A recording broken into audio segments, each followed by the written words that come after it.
今回の動画は1966年フォードマスタング、これで今までモディファイをしてきた車なんですけども、さらなるモディファイ、ボディ構成の方に行ってみようかなと思ってます。今まで、点火、ホイール、ちょっとエンジンとかいろいろとやってきたんですけども、ウィルウッドのブレーキ、ディスクブレーキもやってきました。グローバルウエストっていうメーカーのそのフレームを強化するっていうパーツが何種類か出てるんですけども、それを、この車用で出てるやつを全部つけてみようっていうことでございます。この時代のモノコックボディっていうのはさほど構成が出てないんですね。やはりコーナーを曲がった時のきしみ音ですとか、あとは段差を越えた時にダッシュボードがミシミシ言うなとか、そういったものもありまして、そういう原因というのはコーナーリングなんかっていうのは、横 G をボディが吸収している部分もあるんですね。そして足回りをいくらやったとしても意外と足は硬い、ボディは柔らかい、そしてバランスが取れないですね。じゃあシャシーをちょっと強くしてみましょうかと。これみんなオーナーが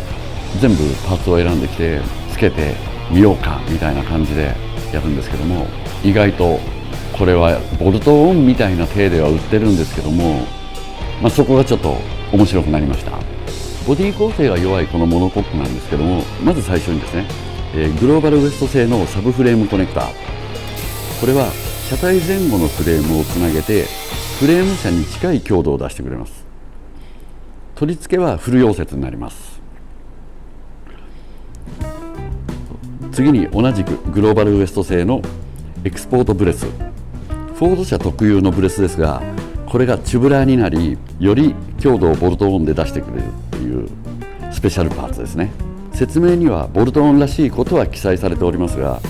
いざ始めましたら全くボルトオンではありませんでした。ここがちょっと認識の違いなんですけども、アメリカのボルトオンの認識っていうのは削る、切る、加工する、これは基本ボルトオンですね。溶接が必要な部品に関しましてはウェルドオンで記載されています。ですから加工はもうボルトオンの一環、そして溶接が必要なものはウェルドオンって溶接部品ですよっていう、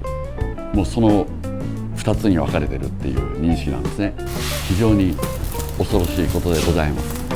まずはしっかりとボディとエンジンを養生します。そのボルトオンがこれですね。ショックを外します。オリジナルのブレスを外してストラット側の付け根を切りながらスポット溶接を削ります。そして錆止め処理を行い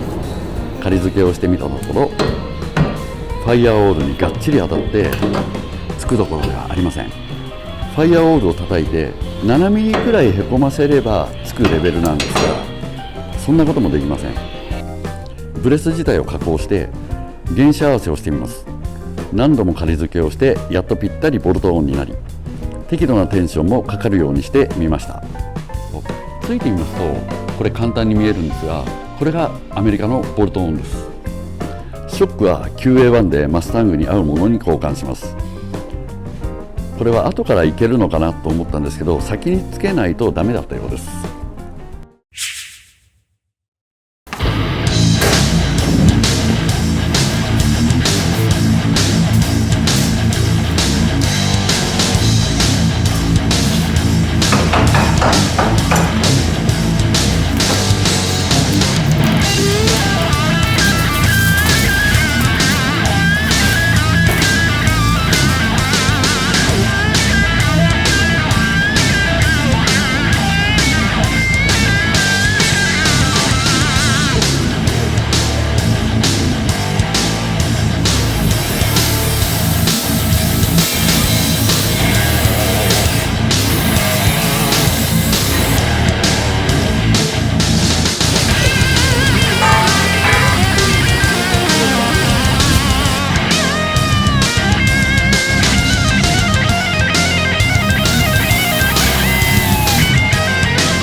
さらに強化パーツモンテカルロバ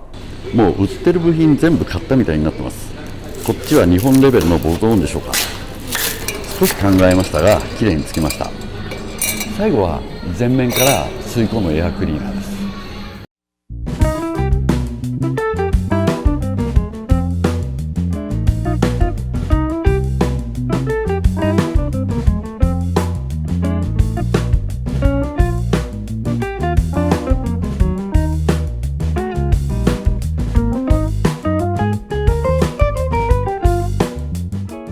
エンジンルームが力強くなりました。